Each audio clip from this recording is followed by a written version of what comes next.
여성 공감 직업 토크쇼 그녀가 들어왔다. 안녕하세요, 김민지입니다.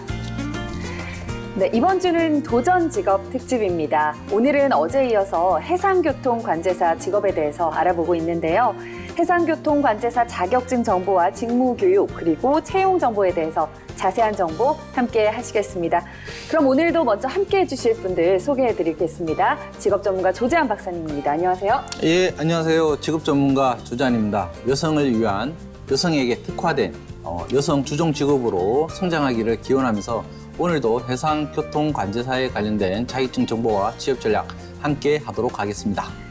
네, 그리고 자격증과 채용 관련 도움 말씀 주실 전문가 두 분을 모셨는데요. 먼저 한국해양수산연수원 장은규 책임 교수님이십니다. 안녕하세요. 네, 안녕하세요. 안녕하세요. 장은규입니다.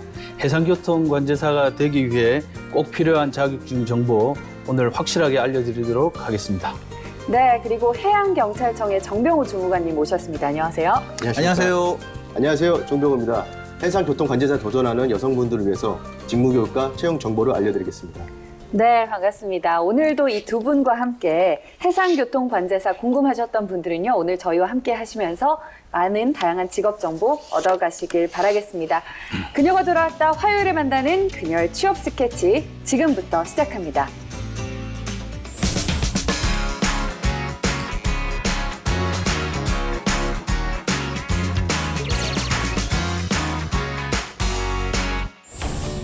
네, 그녀가 돌아왔다 화요일에 만나는 그녀의 취업 스케치.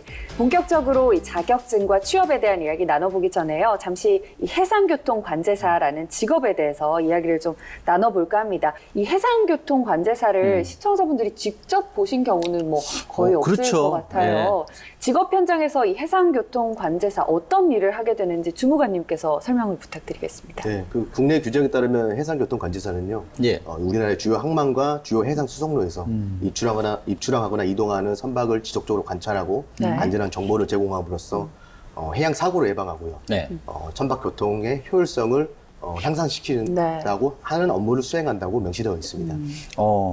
자, 일단 해상교통관제사 굉장히 관심이 많고 인기도 있다. 제가 들었는 이 공무원 쪽인데요. 이 교수님, 그 해상교통관제사 정확하게 어떤 공무원인가요? 공무원은 잘 아시겠습니다만은 크게 국가직 공무원과 네. 지방직 공무원으로 나뉘는데요. 예. 해상교통관제사는 국가직 공무원이고 9급으로 저희가 채용을 하고 있습니다. 예.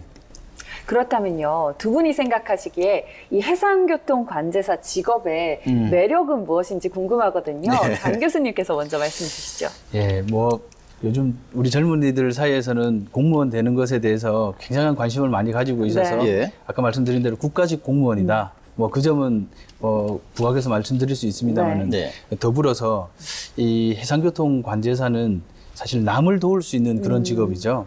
즉 바다에서의 선박과 네. 그리고 우리 바다의 환경과 안전을 지키는 그런 직업인데 그래서 전문적인 자신의 경험과 지식으로 남을 돕는다는 것은 참으로 이 보람 있는 일이 아닐까. 그럼요. 그 직업을 선택하면서 그런 직업을 자기의 평생의 직업으로 삼을 수 있다면 참 멋진 직업이다. 그렇게 그럴 것 생각을 하고 있습니다. 네. 네. 주무관님께서는 해상교통관제사 직업의 매력 무엇이라고 생각하시나요? 뭐 앞서 얘기했다시피 공무원 신분으로 채용이 되기 때문에요. 네. 정년이 안정적으로 보장되는 직업이고요. 네.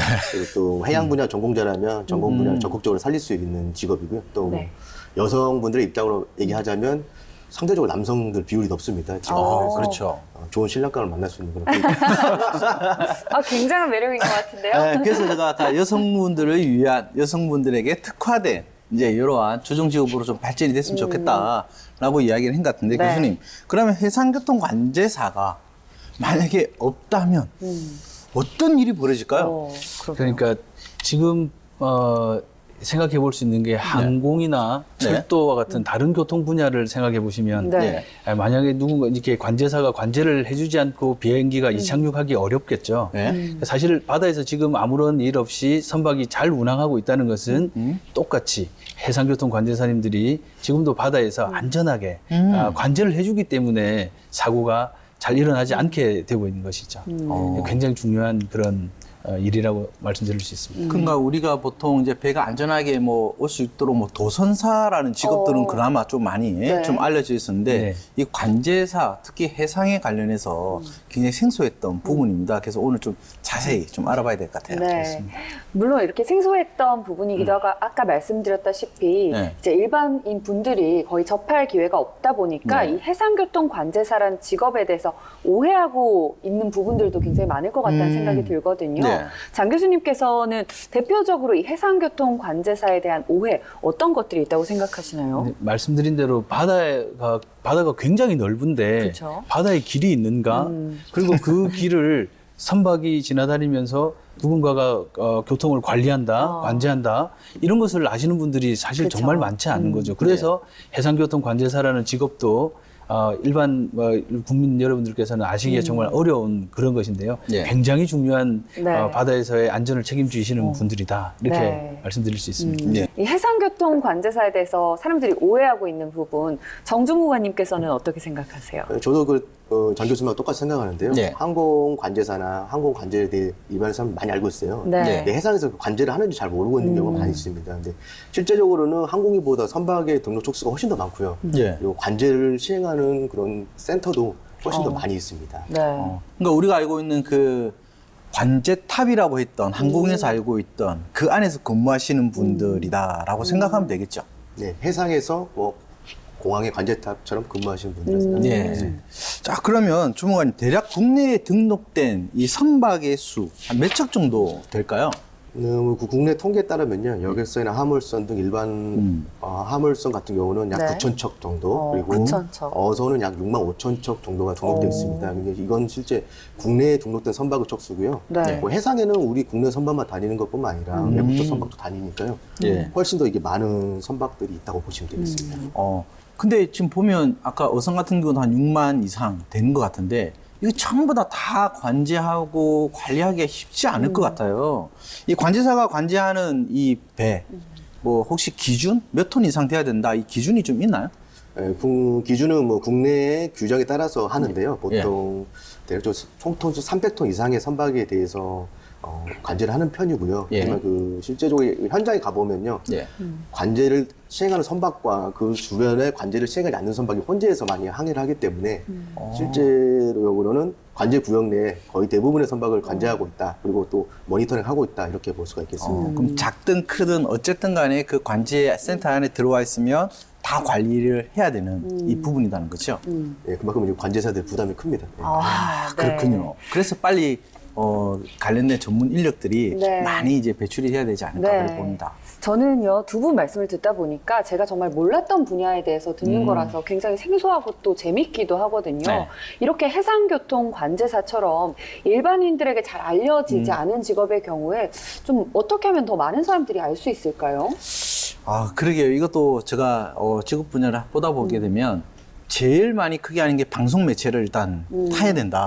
그리고 우리가 이 드라마화 해야 된다. 그래서 해상 교통 관제사의 역할을 담은 그래서 실시간으로 이렇게 뭐 드라마 녹화를 하든 이 바다에서 일어날 수 있는 이러한 피해, 환경 이런 부분들을 좀 정리하는 게 좋지 않을까.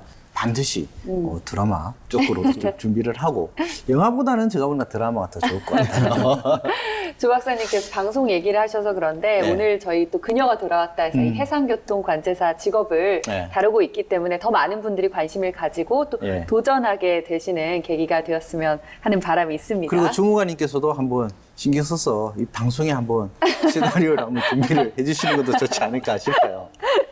네. 그러면요, 두 분이 보시기에요, 어떤 여성들이 이 해상교통 관제사에 도전하시면 정말 잘할 수 있을 것 같다, 어울린다. 어떤 여성들이 어울릴까요? 저는 어떤 여성이든지 여성이 갖고 있는 어떤 그 섬세함, 네. 그 여성의 그 따뜻함, 그렇죠. 이 고유한 이런 성품이 관제사에게 정말 잘 어울리는 직업이다.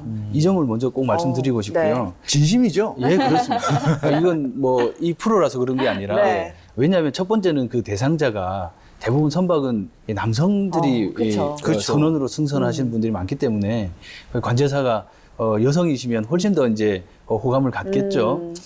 부드러운 카리스마로. 예. 그런데 이제 그런 면을 떠나서 무엇보다도 섬세함, 섬세함. 그리고 따뜻한 이 커뮤니케이션 능력을 가진 분들 또한 첨단 장비를 또 다뤄야 되거든요. 네. 이 장비들에 대한 이해 그리고 장비를 이용해서 다른 선박하고 교신하는 그런 능력들은 아무래도 그렇죠. 그런 쪽에 관심을 가지신 분들이라면 누구든지 이렇게 지원하시면 네. 굉장히 이 좋은 관제사로서 훌륭한 관제사로서 네. 성장해 갈 수 있지 않을까 이렇게 네. 생각합니다. 네. 주무관님 말씀도 좀 들어보고 싶어요. 먼저 관제 업무를 할 때는 그 관제 화면을 집중적으로 모니터링을 해야 되는데요. 네. 그래서 일단 고도의 집중력이 필요하고요. 그다음에 뭐 충돌 위험이 발생하거나 충돌이 이미 일어났을 경우에는 어떻게 빠른 신속한 대응을 해줘야 되기 때문에 냉철한 판단력도 필요하고요. 네. 또 그 주야비 어떤 교대 근무를 하기 때문에 건강 등 뭐 자기 관리를 좀 철저하게 할 필요가 있습니다. 근데 이거 제가 갑자기 추가 질문을 좀 드려도 될지 모르겠는데요. 그럼 어쨌든 기존에 남성분들이 이제 주종 직업이었지 않습니까? 그렇죠. 그러니까 남성분들도 잘해왔고, 했는데 아까 말한 것처럼 여성분들이 들어왔을 때 정말 그게 차이가 날지 이 부분에 대해서 정말 좀 궁금하긴 하거든요. 그러니까 여성분들이 가진 섬세함과 그다음에 멀티태스킹 능력이라든지 그쵸. 집중 이런 건 좋은 건 알겠는데 정말 좀 더 향상이 될지 이 부분에 대한 좀 제가 의문이 좀 드는데 주무관님 한번 간단하게 좀 말씀 좀 해주실 수 있을까요? 갑작스러운 질문인데. 일단은 뭐 제가 현장에 있을 때는 네. 여성 관제사분들 근무할 좀 기회가 없었습니다. 어. 그래서 정확히는 모르지만 이게 직장 분위기는 좀 많이 좋아진다고 하더라고요. 여성 네. 관제사분들이 그렇겠죠. 계시면서. 이렇게. 저는 해양수산연수원에서 우리 승선하시는 분들을 대상으로 교육을 오랫동안 네. 하고 있습니다. 그런데 제가 이제 해상교통관제사 책임 교수를 맡고 있으니까 예.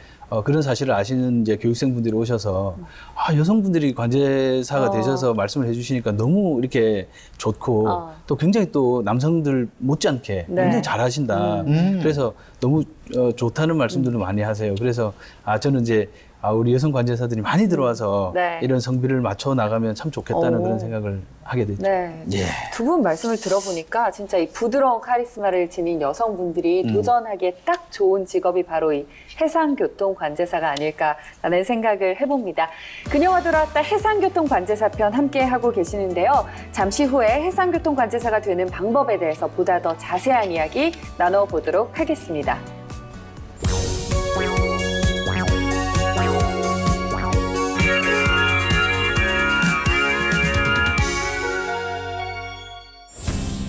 그녀가 돌아왔다 화요일에 만나는 그녀의 취업 스케치. 오늘은 도전 직업으로 해상교통관제사 편 함께 하고 계십니다. 본격적으로 해상교통관제사 이 채용 시험에 도전하기 전에 준비 과정에 대해서 알아보겠습니다. 교수님, 이 해상교통관제사가 되기 위해서는 항해사 자격이 필요한 거죠? 네, 그렇습니다. 해기사 면허가 필요한데요. 해기사 면허는 크게 항해사 면허와 기관사 면허가 있습니다만 네. 항해사 면허도 1급에서 6급까지 면허가 있습니다. 네. 그 중에서 5급 이상 네. 항해사 면허를 갖고 계시면 해상교통 관제사가 될 수 있는 자격을 갖게 된다고 말씀드릴 수 있습니다. 그렇다면 이 항해사 5급 이상 항해사 면허를 가질 수 있는 방법은 어떤 것들이 있을까요? 첫 번째는 아까 1급부터 6급까지 있는 면허 중에서 가장 낮은 직급인 6급에서부터 승무 경력을 갖춰서 올라가서 네. 5급 이상 면허를 취득하는 방법이 첫 번째가 있고요. 네. 예. 두 번째는 해사고등학교나 수산계 고등학교를 졸업해서 네. 해기사 면허를 시험을 쳐서 합격하게 되면 4급 해기사 면허를 취득하게 됩니다. 네. 예. 또한 이제 우리 대학, 해양대학교나 수산계 대학을 졸업하게 되면 또한 이제 3급 면허를 취득하게 되고요. 예. 마지막으로 이제 네 번째 과정이 있는데요. 그것은 저희 한국해양수산연수원에 오션 폴리텍이라고 하는 과정이 네. 있습니다. 이것은 이제 이렇게 전문적인 수산계, 해양계 대학을 졸업하지 않은 학생들이 네.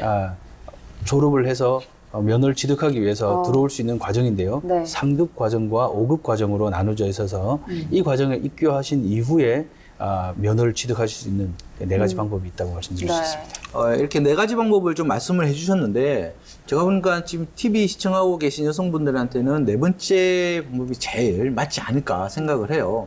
두 분 말씀하시면 3급, 5급 이 두 가지를 말씀하셨는데요. 그렇다면 이제 실제로 해양 관제사가 되기 위한 방법을 좀 추천해 주신다면 어떤 부분이 있을까요? 예, 이 해상교통 관제사가 되시고자 지원하시는 분은 네. 본인의 연령과 네. 학업 상태 등을 잘 고려하셔서 지원하실 수 있는데요. 네. 만약에 나이가 좀 어린 중학생이다. 그러시다면 수해양계 고등학교를 지원해서 전문적으로 그 코스를 밟아가는 것이 좋을 것 같고요. 네. 네. 이제 고등학생 정도 되면 대학을 선택하실 때 네. 수해양계 대학을 가셔가지고 네. 그 네. 학교를 졸업하시게 되면 또 이렇게 해상교통 관제사가 되실 수가 있겠죠. 네. 근데 만약에 이제 졸업을 이미 대학을 졸업하시고 네. 일반 사회에서 생활하고 계신 네. 분들이라고 하신다면 제 한국해양수산연수원의 오션 플리텍 과정을 지원하시면 오. 예, 꼭 해양계 분야에서 전문 전공을 하지 않으셨더라도 네. 지원하실 수 있는 자격이 되니까요. 네. 해양수산연수원 오션 폴리텍 과정을 한번 인터넷을 통해서 한번 찾아보시면 네. 좋으실 것 같습니다. 그러면 뭐 들어가면 5급으로 바로 갈 수 있는 건가요? 아니면 뭐 등급에 따라 상급으로도 갈 수 있는 건가요?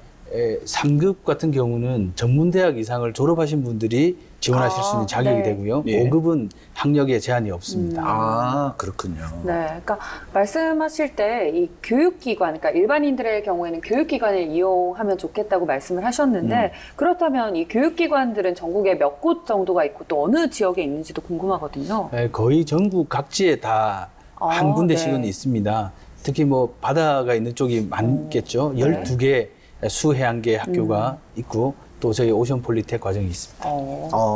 그럼 교육기관의 경우 이제 항해사 과정에 도전하는 남녀 비율은 어떻게 될까요? 왜냐면 남성분들이 워낙 많을 것 같은데. 그렇죠. 예, 아직도 우리나라에는 바다는 여성들이 접근하기 사실 어렵게 네. 되어 있어서 그 점은 좀 제가 시급히 개선해 나가야 된다고 생각합니다만은 현재까지는 응시율이 뭐 거의 10% 미만 정도로 보고 있습니다. 네. 지속적으로 이제 많은 여성분들이 관심을 갖고 도전해야 할 분야가 아닐까 싶은데요. 맞습니다. 그렇다면 이 교육생들의 연령대도 좀 궁금하거든요. 예, 연령대가 저희 20대 후반에서 30대 초반 정도가 주류를 이루고 네. 있습니다. 그렇군요. 그렇다면 아까 교수님께서 3급과 5급을 말씀을 해주셨는데요. 이 교육기관을 교육 과정들을 이수하는데 어느 정도나 걸리는지가 궁금하거든요. 예, 보통 아까 수해양계 학교의 경우는 예. 정규 다른 고등학교나 대학과 동일하고요. 네. 오션 폴리텍 과정의 경우에는 3급의 경우에는 6개월간의 이론 교육 네. 그리고 3개월간의 우리 연수원에서 제공하는 실습선 교육 그리고 9개월간의 다시 상선에서 해운 선사에서 다시 9개월을 해서요. 네. 한 1년 6개월 과정을 이수하게 된다고 보실 수 있고요. 그다음에 5급 과정의 경우에는 4개월간의 이론 교육과 1개월간의 승선 실습을 통해서 네. 5급 항해사 면허를 취득하게 됩니다. 예. 근데 제가 갑자기 좀 추가하는데 이 교육 비용에 대해서 간단하게 제가 좀 여쭤봐도 될까요? 예, 전액 국비로 무료로 지원하고 있습니다. 그래요? 네. 전액 국비랍니다. 그러면 도전해도 딱 좋은 분야인 것 같아요. 저 교수님, 그 교육과정, 아까 보니까 한 1년 6개월 이제 이렇게 걸리고 하는데 이 중도에 혹시 뭐 퇴소한다든지 그만두시는 분들 있지 않나요? 예, 사실 이 과정이 짧은 과정이 아니고 네. 사실 또 쉬운 과정이 그렇죠. 아니죠. 네. 그러다 보니까 퇴소를 하시는 분들이 있기는 하지만 네. 보통 이 과정을 이제 지원하시는 분들이 본인의 명확한 어떤 꿈과 진로를 가지고 네. 정확한 정보를 가지고 지원하시는 분들이 많아서 네. 근래에는 5% 미만 중도 퇴교하시는 분이 거의 잘 없습니다. 그렇군요. 그래서 잘 진행이 되고 있습니다. 네. 그렇다면 교수님, 이 교육 과정들을 마치면 자동적으로 이 항해사 등급이 부여가 되는 건지 아니면 따로 뭐 3급이나 5급 시험을 봐야 되는 건지도 예. 궁금하거든요. 과정을 이수해야만 이 시험을 칠 수 있는 자격이 생기기 때문에 네. 뭐 자연히 드리는 건 아니고 네. 시험을 합격하셔야 그렇죠. 된다고 말씀드렸습니다. 그게 그냥 너무 딱 좋은데, 그죠? 그렇다면 5급 항해사 시험은 어떻게 진행되는지도 말씀 부탁드립니다. 예, 우리 항해사 시험은 총 5개 과목을 치는데요. 네. 5개 과목은 항해, 운용, 법규, 영어, 전문 5개 과목으로 총 과목마다 25개 시험입니다. 네. 필기 시험이 이제 객관식이고요. 그래서 5개 과목에서 총 125문제가 출제됩니다. 네. 와, 굉장히 많은 이 문제들인데요. 그러니까요. 이 중에서 가장 어려워하는 과목이 있다면 어느 과목일까요? 다 어렵다는 거. 예, 다 어렵습니다. 왜냐하면 예. 사실 이제 생소한 그렇죠. 그런 분야이고요.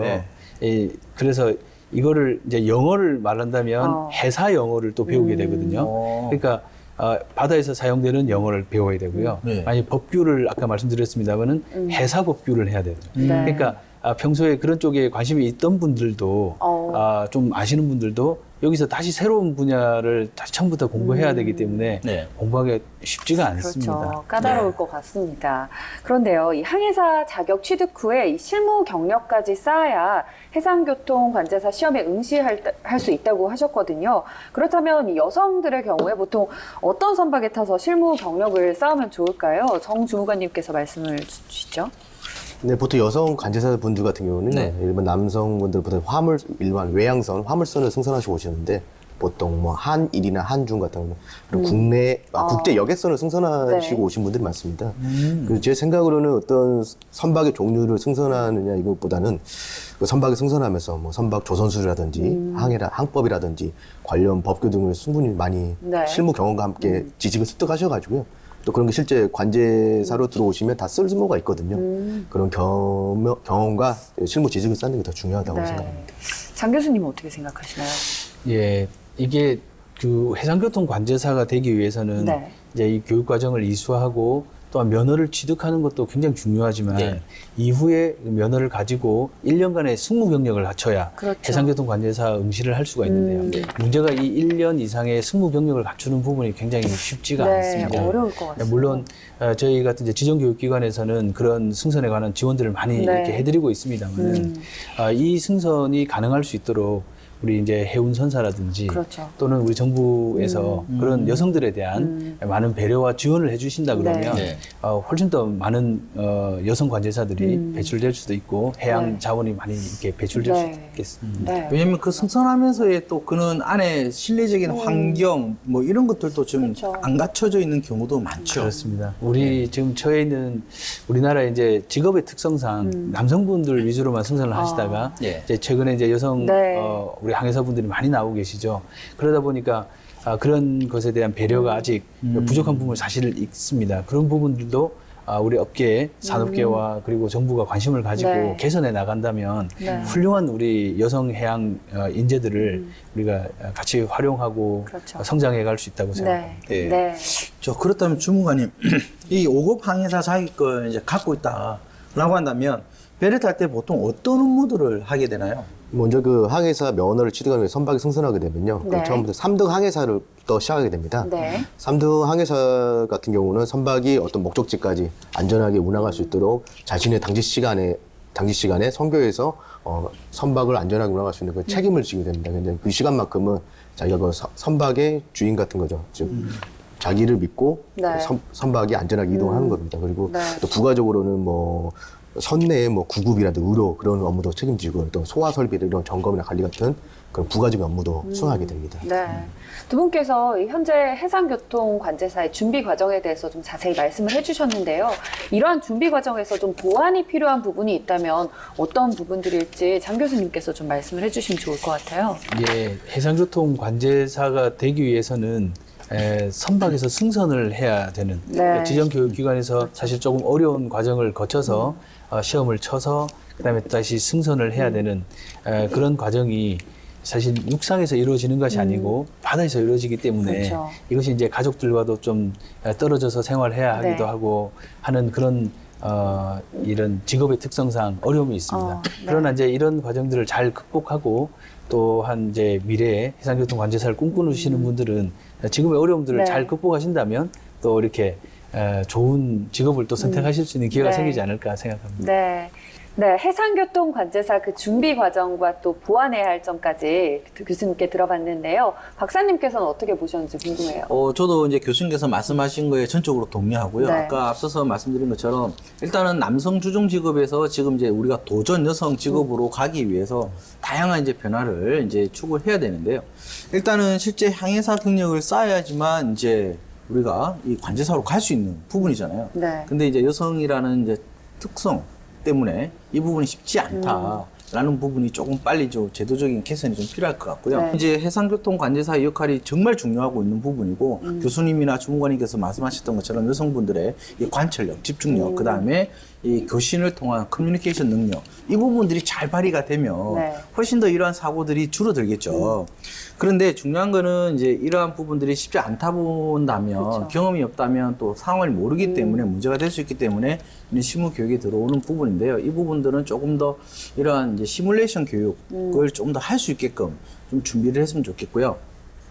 마지막으로 이제 교통 이제 관제사의 역할을 하기 위해 네. 여성분들이 좀 잘할 수 있는 이 직무를 새로 기존에 남성이 했던 부분들을 좀 나눠서 재분석을 좀 해본다면 네. 여성만의 이제 특화된 이러한 이제 자격제도와 네. 그 다음에 교육 과정들을 좀 더 개편할 수 있지 않을까 저는 그렇게 보고 있습니다. 네, 조 박사님 말씀까지 들어봤는데요. 이렇게 해서 해상교통관제사 준비 과정에 대해서 알아봤습니다. 지금부터는 정말 중요한 부분이죠. 해상교통관제사 채용에 대한 이야기를 나눠볼까 합니다. 이 해상교통관제사 경력직 채용 시험이 1년에 몇 번 정도 있는 건가요? 네, 최근까지 분석해 보면요, 1년에 2회 정도 채용을 하고요. 보통 매년 3월에 채용 공고가 나서 네. 4월에 필기시험 합격자에 대해서 5월에 면접을 하고 6월 달에 최종 합격자를 발표하는 그런 순으로 진행되고 있습니다. 네. 그러면 면접도 이제 같이 진행되는 거로 아까 2차 때 되는데 주로 어떤 내용을 면접 때 좀 물어보게 되나요? 네, 그 구두 면접을 많이 보는데요. 먼저 관제사의 업무란 무엇인가, 그리고 공직자의 자세란 무엇일까, 아니면 또 어떤 가상의 상황을 한번 부여를 해봐요. 뭐 선박이 두 척이 조우하고 있다. 이 충돌의 위험인데 당신이 관제사라면 어떻게 관제를 하겠느냐. 네. 또 뭐 선박이 세 척이 조우하고 있다. 어떤 선박부터 우선적으로 피항을 시켜야 되느냐. 이런 사항을 많이 물어보게 되고요. 보통 이건 그러지만 필기 성적이 좀 안 좋은 사람의 우선적으로 예리한 질문과 질문을 많이 합니다. 그런 경향이 좀 필기 있습니다. 시험을 잘 봐야 된다라는 네, 거예요. 좀 질문이 좀 적어집니다. 네. 아, 그래요? 그러면 이게 면접 때 그럼 1차, 뭐 2차, 3차 이렇게 구분이 되는 건가요? 아니면 1차 면접 그냥 한번 상황 면접으로 끝나는 건가요? 네, 뭐 일단 그 경력이 있는 사람에 대해서 좀 충분한 어느 정도 검증을 거쳤다고 생각하기 때문에요. 네. 면접을 한 번만 이렇게 보고 있습니다. 네. 우리가 또 시험의 경우에는 합불, 당락을 결정짓는 중요한 요소 중에 하나가 또 경쟁률 아니겠습니까?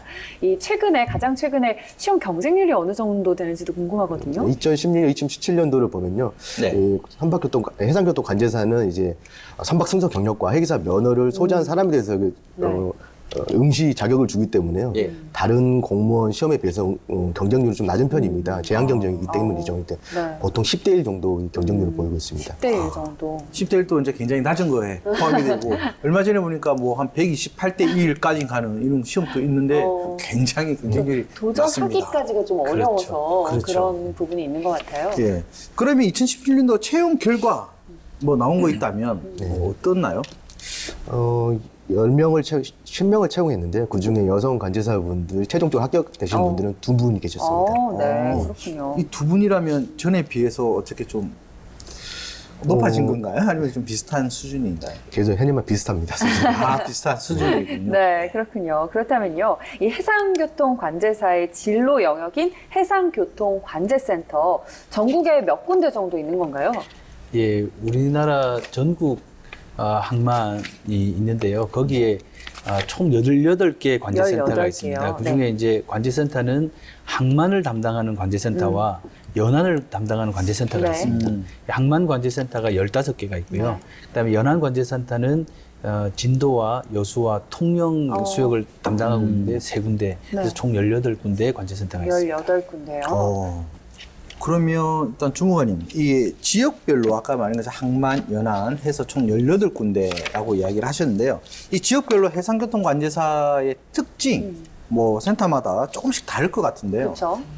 다 다른가요? 아니면 약간 특징들이 좀 있나요? 먼저 관제를 어디를 하느냐에 따라서 먼저 부산이나 인천은 항만을 관제하는 곳은 이제 네. 항만 관제센터를 하고요. 네. 뭐 진도나 여수, 연안 같은 데를 관제하는 곳은 연안 관제센터라고 합니다. 네. 그리고 또 지역별로 구분하자면 뭐 중부, 서해, 남해, 동해, 제주 이렇게 나뉘기도 하는데요. 네. 저는 개인적으로 그 돌 하르방 형상을 한 제주 해상교통관제센터를 개인적으로 좋아합니다. 아, 센터의 그 형상이 도라르방 모양인가요? 그렇습니다. 오. 지역의 약간 랜드마크화. 아, 그렇게 형상화를 해서 만든 거군요. 네. 굉장히 신기한데요? 아니 그래 보면 이 지금 보게 되면 제주도 이제 해상교통관제센터에 좋아하신다고 이제 하셨고 이 도라로방 모양 외에 좋아하는 또 다른 이유가 좀 있으신가요? 뭐 개인적으로는 이제 출장을 가보게 되면 뭐 제주도는 이제 경치가 좋지 않습니까? 가면 그렇죠. 사람도 되게 여유 있는 것 같고 그래서 제주를 좋아하는데요. 출장 기회가 좀 적어서 좀 아쉽습니다. 근데 관제사 가보면 저 앞에 그냥 바다만 있는 거 아닌가요? 뭐 그 경치가 어떻게 좀 차이가 나나요? 맞습니다. 개인적으로 지금 바다를 예. 가끔 하고 싶으면 좋은데요. 너무 자주 보면 안 될것 같아요. 그리고 또 출장 오고 가시면서 맛있는 것도 드시고 네. 그래서 제주를 좋아하시는 게 아닐까 싶은데 그렇다면요. 현재 이제 현장에서 일하는 해상교통관제사 수와 또 남녀 비율은 어떻게 되는지도 궁금하거든요. 네, 현재 전국 18개 해상교통관제센터에 약 예. 400여 명의 관제 인력이 있고요. 그중에 여성 관제사는 약 50명 정도 됩니다. 지금 오.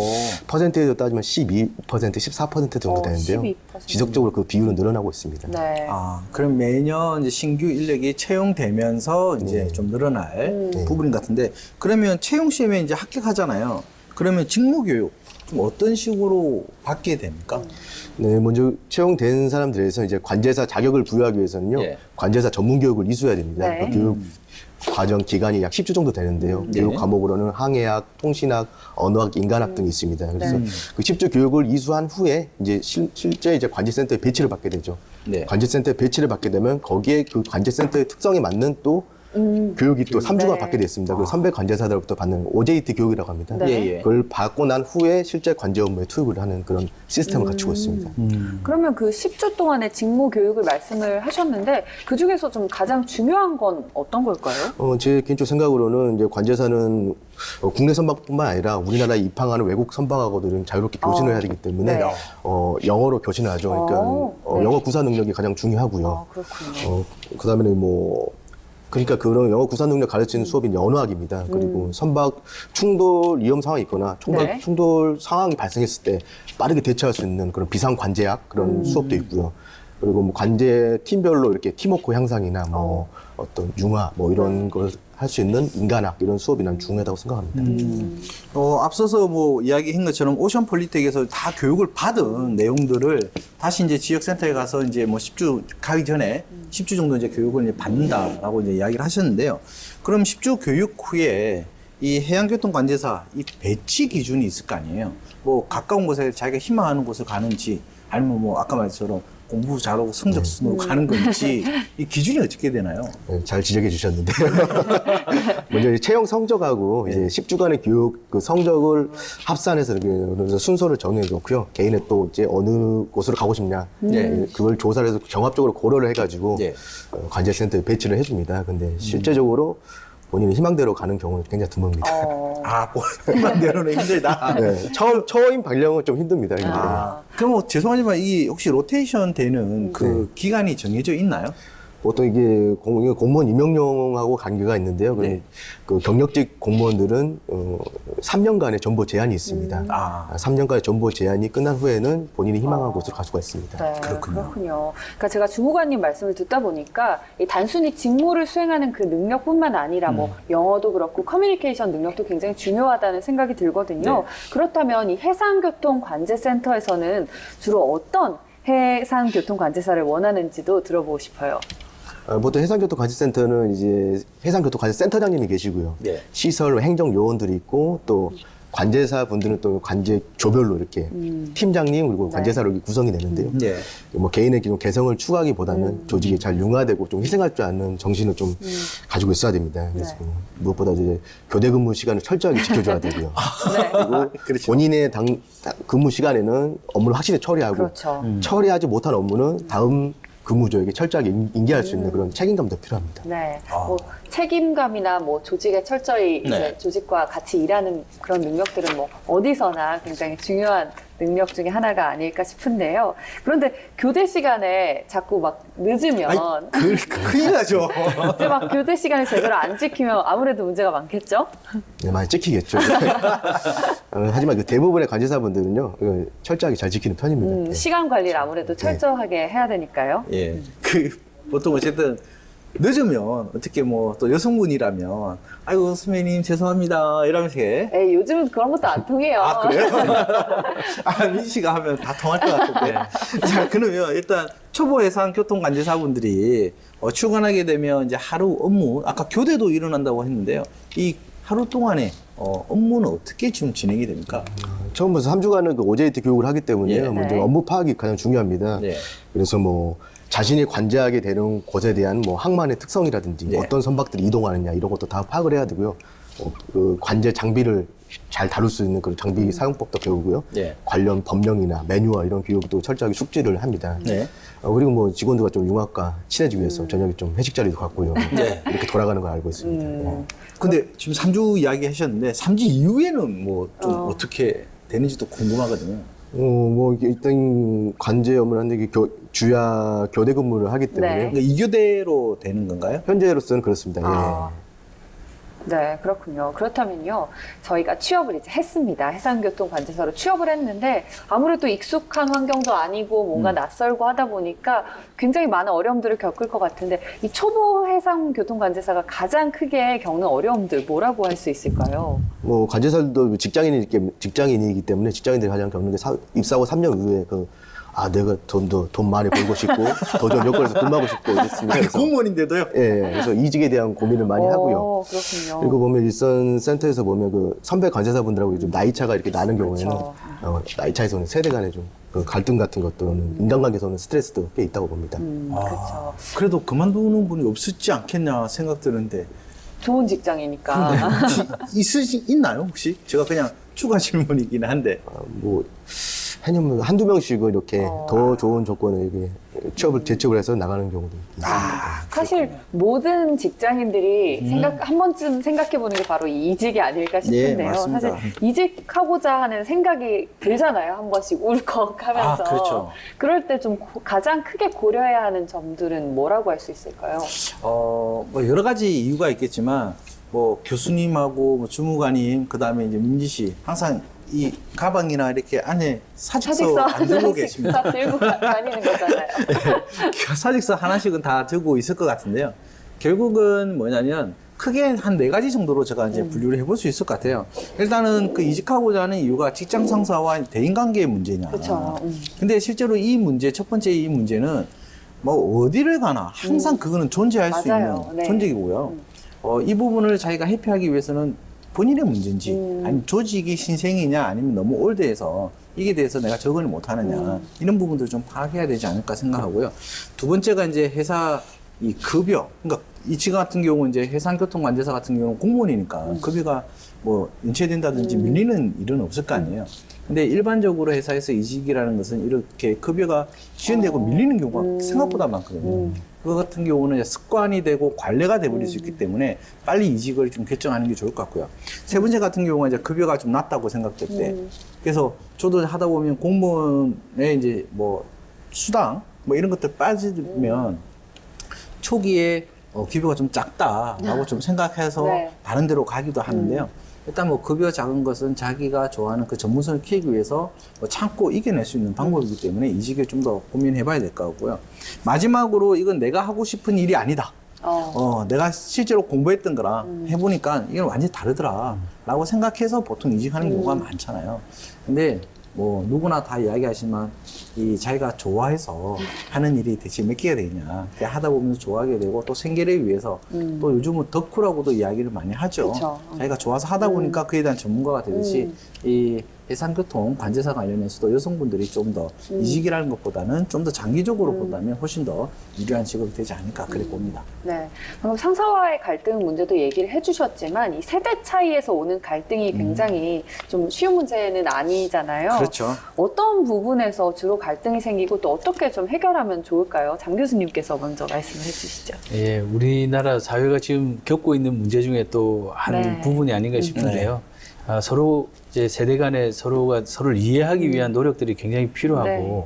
또한 우리 조직에서도 이런 문제가 존재할 수 있다는 사실에 대해서 인정하고 네. 그것을 적극적으로 해결할 수 있도록 지원해주는 네. 이런 프로그램들 네. 이것도 필요한 것 같고 이런 방송을 통해서 이런 것들을 많이 알려주고 또 서로 이해할 수 있도록 네. 해주는 그래서 이런 방송들이 되게 도움이 많이 되는 것 같고 네. 본인 스스로 이제 그런 부분을 해소할 수 있도록 조금 양보하고 네. 이해하고 해나가는 역지사지의 마음이 필요하지 않을까. 그렇죠. 그렇게 생각합니다. 가장 기본인 것 같습니다. 역지사지.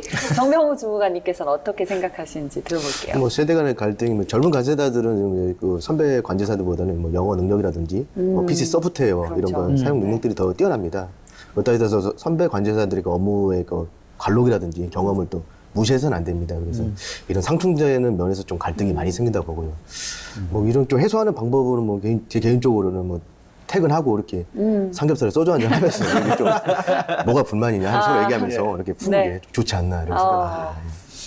주 박사님 어떻게 생각하세요? 그러게 요즘 또 이 세대 간의 갈등 중에 하나가 집에 가야 되는데 또 소주에 또 삼겹살에 한잔 하자라고 하면 이 또 세대 간의 문제가 될 수도 있는 부분 중에 하나인데 일단은 이 조직 문화가 이제 계속 바뀌고 있는 거고요.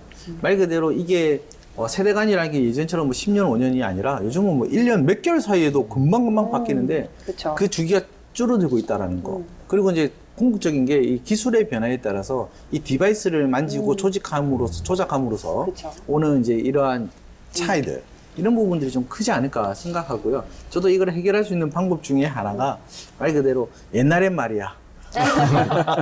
이런 옛날에 내가 이랬기 때문에 너가 지금 하고 있는 것은 잘못된 것이야 라고 이렇게 지적하기보다는 이런 부분들에 대해서 서로 이야기할 수 있고 자기 의견을 충분히 발휘할 수 있게끔 그렇죠.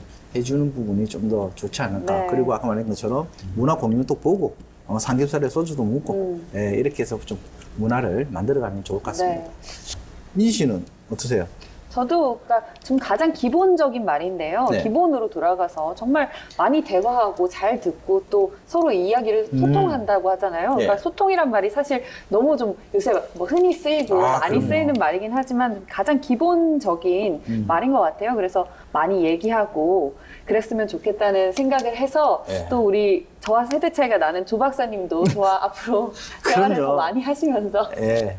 이게 소통하시죠. 실제로 그런 것 같아요. 이야기하다 보면 말해봐라고 했는데 그 말을 듣다가 또 이렇게 울컥해가 화를 내고 이렇게 되면 안 되고 충분히 의견을 수렴하는 게 좋을 것 같습니다. 네, 저도 조 박사님 이야기를 앞으로 더 잘 귀담아듣겠습니다. 알겠습니다.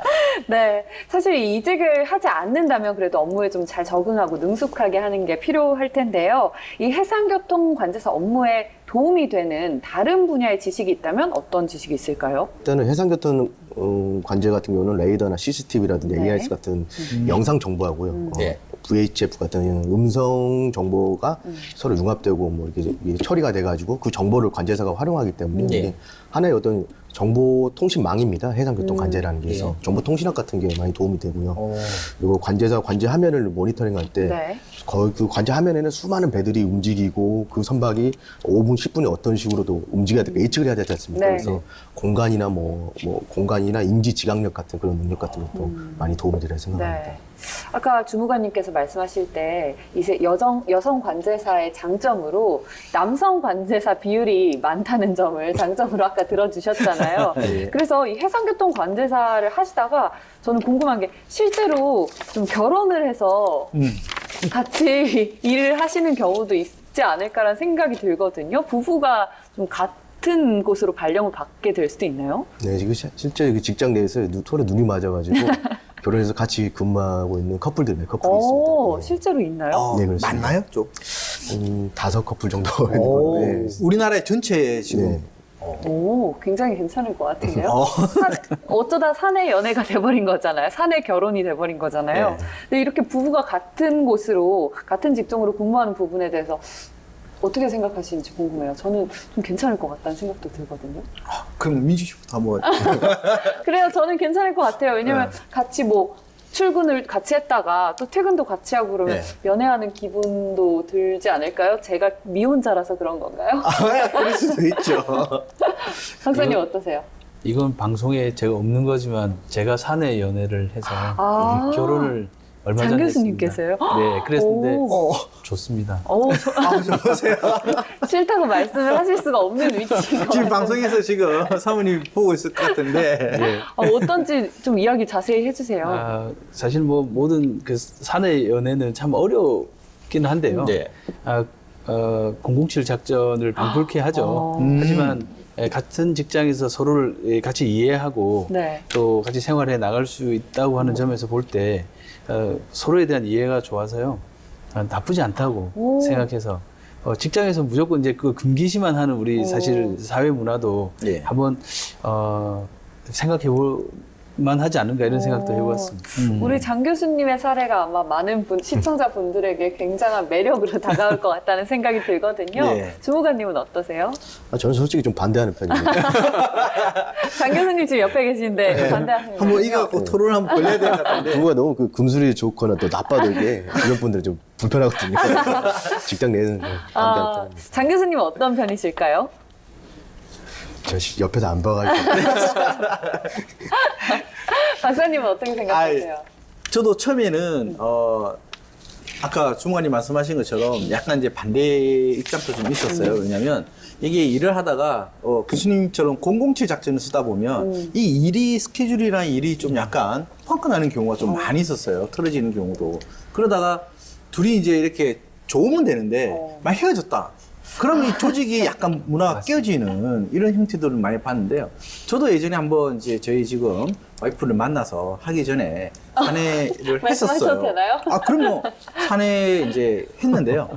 이제 저희 사장님이 그걸 아시고 저희 이제 와이프 보고 이제 나가라. 이제 퇴사를 해라 이런 거예요. 왜냐하면 일하는데 지장된다고. 지장이 된다고. 저는 이런 게 도저히 이제 이해가 안 됐던 부분 중에 하나인데요.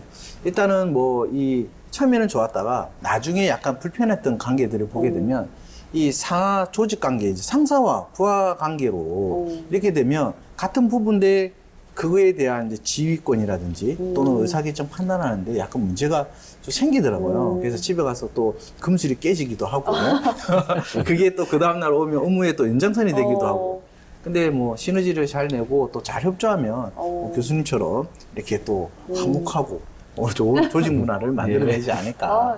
이 세 분 얘기를 듣다 보니까 제가 지금 너무 여기 이야기에 푹 빠져가지고 지금 시간 가는 줄을 모르고 오늘의 주제 해상교통 관제사로 다시 돌아가 보도록 하죠.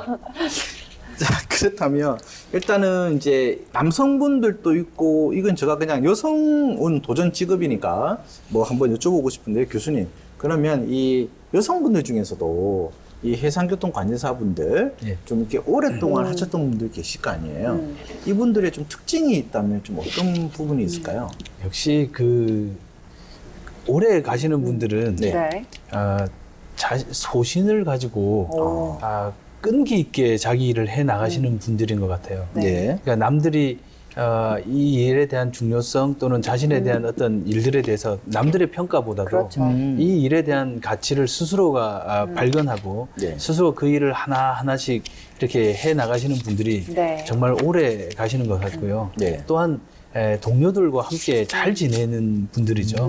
예, 그분들이 서로 따뜻한 배려와 그다음에 이렇게 헌신한다 그럴까요? 섬기는 그런 분들이 정말 조직 내에서 인정도 받고 그렇죠. 또 그분이 또 이렇게 오래 가시는 그런 네. 비결이 아닐까 네. 그런 생각을 해봅니다. 예.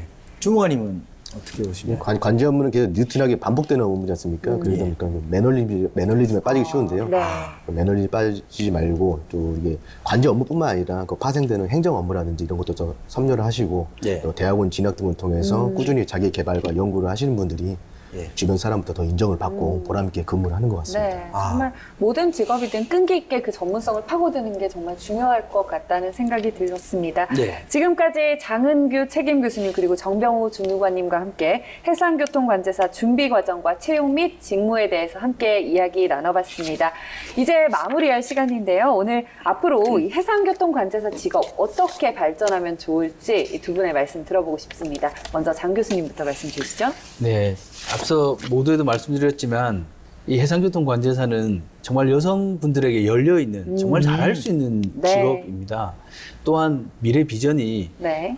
우리나라가 처해 있는 안보의 현실, 그다음에 여러 가지의 상황들을 볼 때 우리나라 해상교통관제사는 계속 늘어나는 그런 추세에 네. 있습니다. 앞으로도 계속 그렇게 확대해 나갈 텐데요. 그렇기 때문에 기회의 문이 더 많이 열려 있다. 그렇죠. 예. 그리고 사람들이 상대적으로 잘 모른다. 그렇기 때문에 오히려 잘 지원하면 그렇죠. 훨씬 더 기회의 문이 열려 네. 있다는 말씀 드리고요. 마지막으로 앞으로 4차 산업혁명 시대에 네. 과학기술 문명이 해양에서 꽃을 피운다면 그 최적지가 바로 최고의 장소가 그렇죠. 해상교통관제센터입니다. 그래서 여기에서 여러 가지 과학기술과 여러 가지 정보의 처리, 그리고 이 교신 능력, 그다음에 영어 능력, 여러 가지의 이런 기술들이 집약된 곳이기 때문에 이런 쪽에 관심을 가지신다면 정말로 앞으로 미래에 정말 좋은 직업이 될 수 네. 있지 않은가. 그래서 꼭 한 번 더 관심 가져 보셨으면 좋겠다. 이런 말씀 드리고 싶습니다. 네. 예. 교수님 말씀대로 정말 이 해상교통관제사라는 직업은 앞으로 더 유망해질 직업이라는 생각이 듭니다. 주무관님 말씀도 들어볼게요. 네, 해상교통 관제사는 여러모로 우수한 인적 자원이기 때문에요. 이제 앞으로는 관제 업무뿐만이 아니라 직접 그 관제 장비를 한번 연구 개발할 수도 있고 네. 또 교수님처럼 관제사를 직접 교육할 수도 있고 그리고 뭐 국제 교육에 진출할 수도 있고 이런 다방면에서 좀 활용할 수 있도록 여러 가지 정책적인 노력을 많이 할 계획입니다. 네. 그렇다면 또 실제로 또 이 공무원이라는 이 어찌 보면 이제 자리, 이 TO 부분도 많이 좀 확대가 돼야지 이 뭐 발전은 되고 있는데 또 TO가 또 인원이 채용수가 또 한정돼 있다면 이 부분들은 좀 문제가 좀 되지 않을까 생각되니까 이 부분도 좀 많이 신경 써주시면 좋을 것 같네요. 저 바람이 좀 있다면 예. 지금 해상교통관제사가 되기 위해서는 항해사 면허가 있어야 또 승무 경력을 네. 갖춰야만 관제사가 될 수 있거든요. 네. 이 점은 결국 많은 꿈을 가지고 있는 우리 청년들에게는 하나의 또 제한이기도 그렇죠. 합니다. 네. 그래서 해상교통관제사에 지원하시고자 하시는 분들이 폭넓게 지원을 하실 수 있도록, 그래서 승선 경험을 가지신 분들이 도전할 수 있는 기회와 그리고 일반 우리 젊은이들이 지원할 네. 수 있는 이 두 트랙을 같이 이렇게 겸비한다 그러면 더 많은 관제사들이 좋은 네. 인재들이 지원할 수 있지 않을까. 네. 그 점을 우리 정부에서도 좀 관심 있게 좀 개선을 네. 해주셨으면 하는 바람이 예. 있습니다. 네, 맞습니다. 알겠습니다. 이 해상교통관제사 두 분께 다양한 직업 정보들을 들어봤는데요. 마지막으로 오늘 함께 하신 소감 어떠신지 두 분께 여쭤보고 싶어요. 저는 방송 출연이 처음인데요. 이제 이렇게 준비를 많이 해오셔서 이렇게 꼼꼼하게 챙겨 물어보시는지 잘 몰랐습니다. 저희를 칭찬해 주시면 그래서 해상교통관제사라는 직업에 네. 대해서 알고 싶으시면 이 방송을 보시면 거의 대부분의 정보가 다 들어있으니까 네. 꼭 챙겨보시라고 말씀드리고 네. 싶습니다.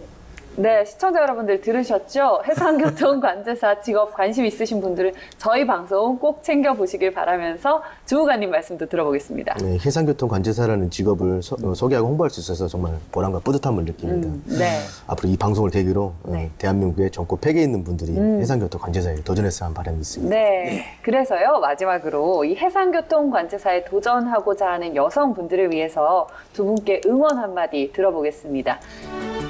네. 오늘 이 해상교통관제사라는 직업에 대해서 들으신 분들은 꼭 여러 가지 인터넷 방송 매체를 통해서 좀 더 자세히 알아보시고 꼭 도전하셔서 미래의 큰 꿈을 이뤄 나가시는 기회가 되었으면 좋겠습니다. 감사합니다. 네, 앞으로 그 해양에서 가장 발전할 수 있는 조직은 앞으로 해상교통관제 VTS라고 저는 생각하고 확신하고 있습니다. 취업의 문은 열려 있으니까요.